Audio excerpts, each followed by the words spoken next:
घराघराला जाऊन बातमी करतो, त्याचं किती वेगवेगळ्या पद्धतीनं. आता फॉर एन एक्झाम्पल, कालच मी बातमी वाचली आणि ती इतकी हर्टफुल होती.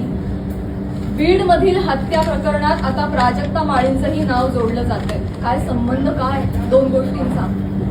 आपण काय हेडलाईन्स करू त्याचा समोरच्या माणसावर? ही माझी आई रात्रभर झोपली नाही, 1.5 महिना, मला वाटत नाही तिला शांत झोप लागली असेल.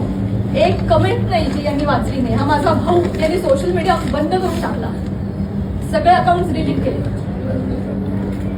आज हा प्रसंग फक्त माझ्याशी निगडीत राहिलेला नाहीये, हा माझ्या कुटुंबावर त्याचा परिणाम होतोय आणि अत्यंत वाईट परिणाम होतोय. समाजामध्ये अशा पद्धतीनं प्रतिमा डागाळली जाणं एका मुलीची, आणि स्पेशली फिल्म क्षेत्रामध्ये काम करणाऱ्या मुलीची, ह्याला तोंड देणं अजिबात सोपी गोष्ट नाहीये. तुम्ही सगळेजण हे समजू शकता.